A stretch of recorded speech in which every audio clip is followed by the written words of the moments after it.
Assalamu alaikum. I hope you all are fine. So in this video we are going to continue the series of information security that is CS 205 और इंशाल्लाह जो है वो हमने इसमें lecture number 231 से onward start करना है, ठीक है। So if you do remember हमने प्रीवियस वीडियो के लास्ट मॉड्यूल में जो है वो कोविड 5 को थोड़ा डिस्कस करना स्टार्ट किया था तकरीबन, ठीक है। तो इसी तरह कोविड की अगर डिस्कशन को हम कंटिन्यू करें तो ये बेसिकली एक फ्रेमवर्क है और आईसाका जो गवर्नेंस है, जो ऑर्गेनाइजेशन है, उसकी तरफ से ये डेवलप किया गया कह लें कि फ्रेमवर्क है। और इसका मेन मोटिव आपके पास क्या होता है? IT governance. और गवर्नेंस मैंने आपको बताया था कि मैनेजमेंट के एग्जेक्टिव मैनेजमेंट प्रोजेक्ट्स को कंप्लीट करने में क्या रोल प्ले करती है, वो गवर्नेंस होती है। तो आईटी गवर्नेंस को डील करने के लिए और उसे फॉर्मुलेट करने के लिए जो फ्रेमवर्क बनाया गया है उसे कहते हैं कोविड। अब कोविड 5 आपको अक्सर देखने को अक्सर जगह पे पढ़ने को मिलेगा। तो कोविड 5 बेसिकली मतलब 5 इस तरह के मेन एरियाज़ हैं जिनकी वजह से हम क्या कर सकते हैं कि जो हमारी ऑर्गेनाइजेशंस होती हैं उनमें हम एक बैलेंस क्रिएट कर सकते हैं। किस चीज़ के दरमियान में बैलेंस? दो चीज़ों के दरमियान में। अब वो दो चीज़ें कौन सी हैं कि आपकी ऑर्गेनाइजेशन जो है उसमें आईटी एसेट्स जो मौजूद हैं उनसे क्या बेनिफिट हो रहा है और उनकी वजह से क्या रिस्क हो रहे हैं। तो इन दोनों के दरमियान में एक ट्रेड ऑफ, इन दोनों के दरमियान में एक मिडल ग्राउंड फाइंड करने के लिए हेल्प आउट करता है आपकी ऑर्गेनाइजेशन को। कौन? कोविड 5। कोविड 5 क्या है? एक फ्रेमवर्क है और किस चीज़ के लिए है? आईटी गवर्नेंस के लिए, ठीक है। जैसे मैंने आपको बताया कि कोविड 5 आपको अक्सर देखने को मिलेगा। तो ये जो 5 कह लें कि मेन पॉइंट्स हैं इसके कोविड 5 के, वो यहाँ पे इस स्लाइड में आपको नज़र आ रहे हैं। Strategic alignment, value delivery, risk management, resource management and at the very end you have performance measurement, ठीक है।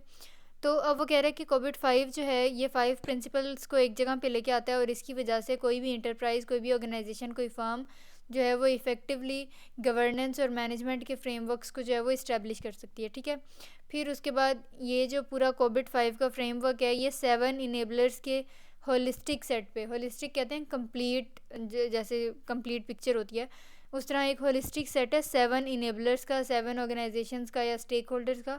और ये जो कोविड 5 है वो उन बेसिकली 7 इनेबलर्स पे जो है वो डिपेंड करती है और ये आईटी इन्वेस्टमेंट्स को मैनेज करती है और ये मेक श्योर करती है कि जो स्टेक होल्डर्स हैं वो मैक्सिमम बेनिफिट ले सकते हैं, ले रहे हैं इन्वेस्टमेंट करके आपकी ऑर्गेनाइजेशन में या नहीं ले रहे, ठीक है। अच्छा, अब ये जो कोविड के लाइक 5 प्रिंसिपल्स हैं वो हैं मीटिंग स्टेक होल्डर्स नीड्स के। जो भी आपकी बिजनेस में, आपके ऑर्गेनाइजेशन में जो भी स्टेक होल्डर्स हैं, जो भी शेयर होल्डर्स हैं, क्या उनकी नीड्स पूरी की जा रही हैं या नहीं। फिर एंटरप्राइज का जो आपका ऑर्गेनाइजेशन का एंड टू एंड स्ट्रक्चर है उसको कवर करना चाहिए ये। फिर उसके बाद सिंगल इंटीग्रेटेड फ्रेमवर्क होना चाहिए जिसको आप across the organisation easily apply कर सकें। फिर है कि आपने होलिस्टिक या कंप्लीट अप्रोच को जो है वो इनेबल करना है, अलाउ करना है, ठीक है। उसके अलावा गवर्नेंस को आपने मैनेजमेंट से जो है वो कह लें कि डिफरेंट रखना है, सेपरेट रखना है, सेग्रीगेटेड रखना है। तो गवर्नेंस आ जाता है कि स्पेसिफिकली हम बात करते हैं कि रूल्स एंड रेगुलेशंस के अकॉर्डिंग, ठीक है। और मैनेजमेंट जो है वो ओवरऑल आ जाती है। इसी तरह ये यहाँ पे कुछ आपको इनेबलर्स नज़र आ रहे हैं। अच्छा, अब नेक्स्ट अब वो कह रहे हैं कि governance ensures that enterprise objectives are achieved by evaluating stakeholder needs, conditions and option, setting direction through prioritisation and decision making. अच्छा, अब यहाँ पे देखें आपको ये एब्रीविएशन नज़र आ रहा है EDM। EDM से अब इस स्लाइड में आपको पता चल रहा है कि E फॉर इवेलुएशन, ठीक है, and then D for direction and M for monitoring. तो ये जो गवर्नेंस है ये मेक श्योर करती है कि जो आपकी ऑर्गेनाइजेशन है, जो आपकी इंटरप्राइज है, जो आपकी फ़र्म है, उसके सारे ऑब्जेक्टिव्स, उसके सारे गोल्स जो हैं वो अचीव किए जा रहे हों। और वो कैसे लाइक अचीव किए जाते हैं? इवेलुएशन के ज़रिए से। Evaluation means to analyse, to मतलब लाइक जायज़ा लेना। और किस चीज़ को हम इवेलुएट कर रहे होते हैं कि जो भी आपकी ऑर्गेनाइजेशन के स्टेक होल्डर्स हैं उनकी क्या नीड्स हैं, किस कंडीशन पे, किन ऑप्शंस के अकॉर्डिंग जो है वो आपकी ऑर्गेनाइजेशन रन करेगी। फिर आपने जो है वो प्रायोरिटीज़ सेट करनी है जिसे हम कहते हैं कि आपने डायरेक्शन सेट करनी है, डिसीजंस लेने हैं। And then at the very end you have M basically stands for monitoring. और यहाँ पे आपने किस चीज़ को मॉनिटर करना है, किस चीज़ का चेक एंड बैलेंस रखना है? परफॉर्मेंस का, ठीक है। कंप्लाइंस का, कंप्लाइंस क्या होता है कि रूल्स एंड रेगुलेशंस के अकॉर्डिंग आपका सिस्टम, आपका सिक्योरिटी सेटअप है या नहीं। और फिर उसके बाद आपने देखना है progress against agreed direction and objectives के। जो चीज़ आपने एक बार सेट कर ली है, जो टर्म्स ऑफ सर्विस कह लें कि आपने एग्री करनी है, तो सारा सिनेरियो उसके अकॉर्डिंग जा रहा है या नहीं जा रहा, ये आपने गवर्नेंस में देखना होता है। और इसका एब्रीविएशन आपने याद रख लेना है EDM। इससे आपको डेफिनेशन ऑटोमेटिकली हो जाएगी, ठीक है। अच्छा, अब जैसे हमने कहा था कि गवर्नेंस और मैनेजमेंट को आपने एक दूसरे से अलग रखना है, तो यहाँ पे बेसिकली वो डिफरेंस थोड़ा सा बताया हुआ है कि गवर्नेंस में इवेलुएशन, डायरेक्शन और मैनेजमेंट आ जाती है, सॉरी मॉनिटरिंग आ जाती है। और मैनेजमेंट में आपके पास ये देखें PBRM।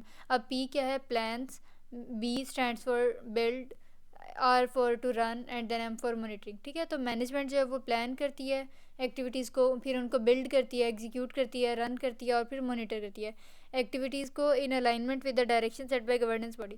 कि जो गवर्नेंस है वो रूल्स एंड रेगुलेशन सेटअप करती है और फिर जो मैनेजमेंट होती है वो उन्हीं रूल्स एंड रेगुलेशंस को फॉलो करके आपकी ऑर्गेनाइजेशन के लिए एक अच्छा सा सिक्योरिटी सेटअप जो है वो प्लान करती है, बिल्ड करती है, रन करती है और मॉनिटर करती है। अगेन आपने ये एब्रीविएशन जो है वो कर लेना है। ठीक है, अच्छा अब यहाँ पे देखें जैसे इवेलुएट, डायरेक्ट एंड मॉनिटर, वही इवेलुएशन, डायरेक्शन एंड मॉनिटरिंग आ गया। ठीक है, इसी तरह अलाइन, लाइक ये एक मेन है आपके पास और फिर यहाँ पे डिफरेंट प्रोसेसेस हैं आपके पास। इसको आप बेशक एक बार रीड कर लें, लेकिन ये पेपर के पॉइंट ऑफ व्यू से ऐसा इतनी इंपॉर्टेंट नहीं है slide. Well, Covid 5 is a detailed framework.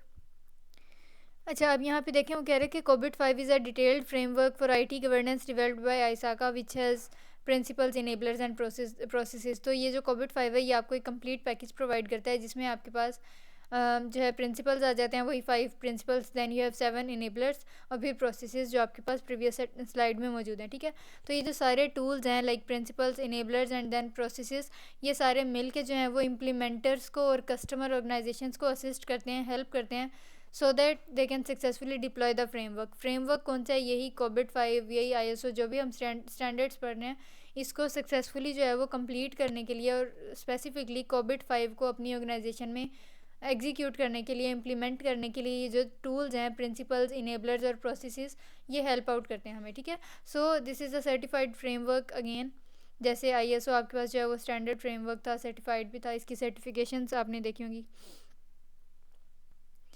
अच्छा अब हमारे पास आ जाता है topic number 232 which is basically CMMI।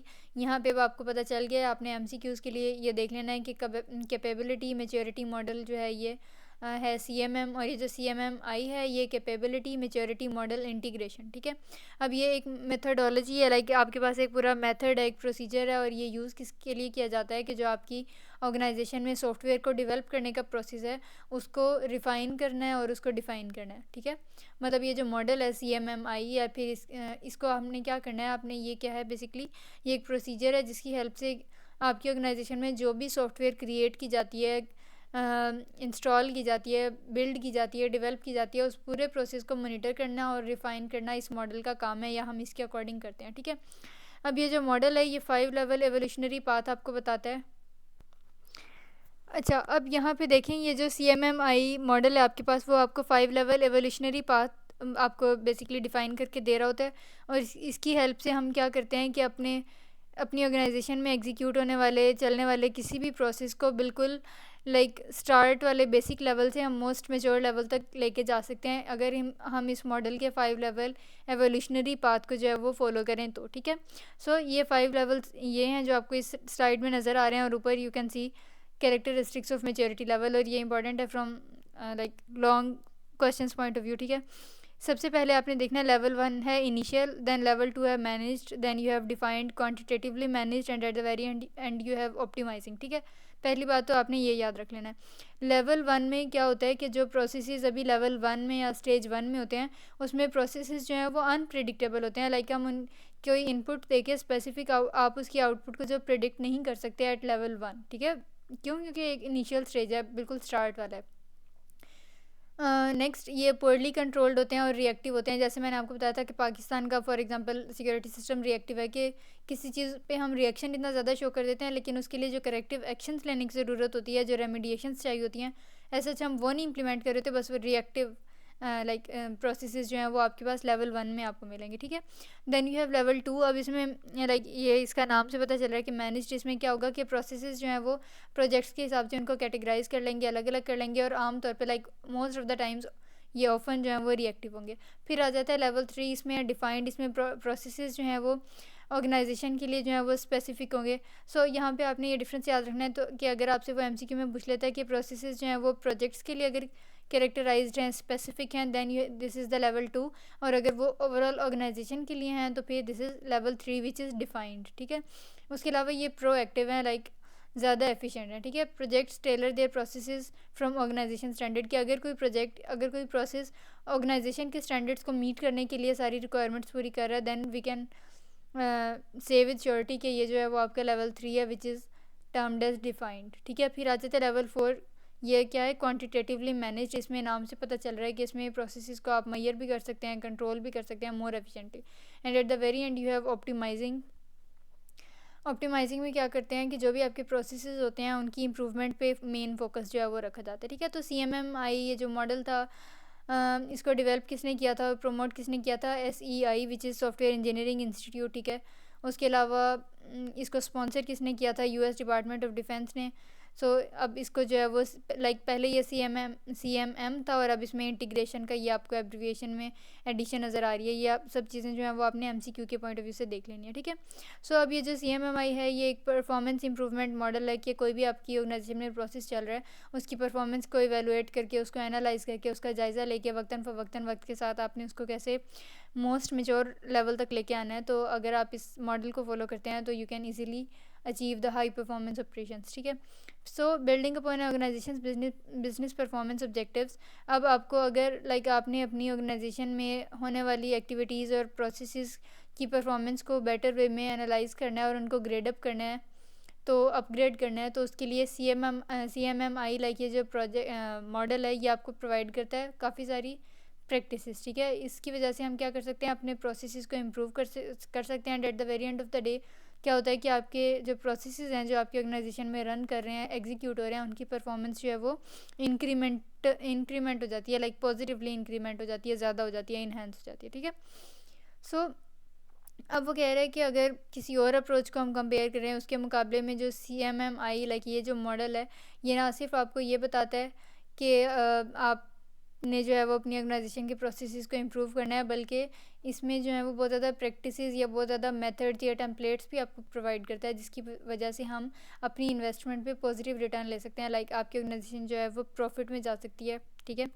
So CMMI जो है वो सिर्फ एक सिंगल प्रोसेस नहीं आपको प्रोवाइड करता, बल्कि ये आपको एक कंप्लीट गाइडेंस, एक गाइडलाइन देता है कि आपने किन प्रोसेसेस को इम्प्रूव करना है और कैसे करना है, ठीक है। So CMMI is design to compare an organisation existing processes to proven best practices. अच्छा, अब जो आपकी ऑर्गेनाइजेशन का इस वक्त स्टैंडर्ड चल रहा है, जो स्टेटस चल रहा है, उसको बेस्ट प्रैक्टिसेस के साथ कंपेयर करते हैं और फिर बताता है कि ये एरियाज़ हैं जिनमें इम्प्रूवमेंट की ज़रूरत है और ऐसे ऐसे जो है वो इम्प्रूवमेंट जो है वो की जा सकती है, ठीक है। अच्छा, अब यहाँ पे 3 कम्प्लीमेंट्री कॉन्स्टिलेशंस आपको नज़र आ रही हैं। एक है CMMI development, then you have CMMI services and then you have acquisition, ठीक है।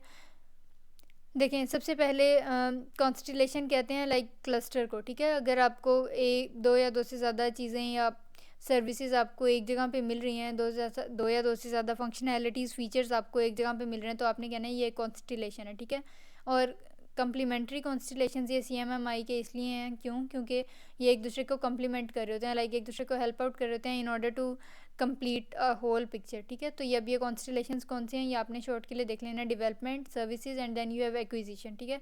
डेवलपमेंट में जब हम बात करते हैं तो ये आपको गाइडेंस प्रोवाइड करता है कि आपने प्रोसेसेस को कैसे मैनेज करना है, कैसे मेजर करना है, कैसे मॉनिटर करना है, ठीक है। फिर जब सर्विसेज की बात करते हैं तो हमने ये देखना है कि ऑर्गेनाइजेशन के अंदर और within organisation and with external customers और विद थर्ड पार्टीज़ आपने क्या सर्विसेज प्रोवाइड करनी है, या फिर आउटसोर्सिंग के ज़रिए से किसी थर्ड पार्टी से कौन सी सर्विसेज लेनी है, ये सारा इस कॉन्स्टिलेशन में आ जाता है। Then you have CMMI acquisition, इसमें आपको गाइडेंस प्रोवाइड की जाती है। अच्छा, अब एक बात आपने यहाँ पे नोट करनी है कि जो CMMI के तीनों कम्प्लीमेंट्री कॉन्स्टिलेशंस हैं, बेसिक डेवलपमेंट की बात कर लें, सर्विसेज की, एक्विजिशन की, एट द वेरी एंड क्या होता है ये आपको ओवरऑल एक गाइडलाइन ही प्रोवाइड कर होते हैं। क्योंकि CMMI मॉडल जो है वो बेसिकली है ये कि आपको जो है वो गाइडेंस मिलेगी कि आपकी ऑर्गेनाइजेशन में जो प्रोसेसेस रन कर रहे हैं उनको किन किन एरियाज़ में इम्प्रूवमेंट की ज़रूरत है और वो इम्प्रूवमेंट कैसे जो है वो एग्जीक्यूट की जाएगी, ठीक है। सो एक्विजिशन में अब क्या होता है कि हम guidance to enable informed and decisive acquisition leadership, आप अब acquisition means the act of acquiring something, कि अगर हम किसी चीज़ को, किसी प्रोडक्ट, किसी सर्विस, किसी भी इस तरह की चीज़ को, एसेट को कह लें, जब हम किसी और थर्ड पार्टी से जो है वो ऑब्टेन करते हैं, एक्वायर करते हैं, तो इसको कहते हैं एक्विजिशन।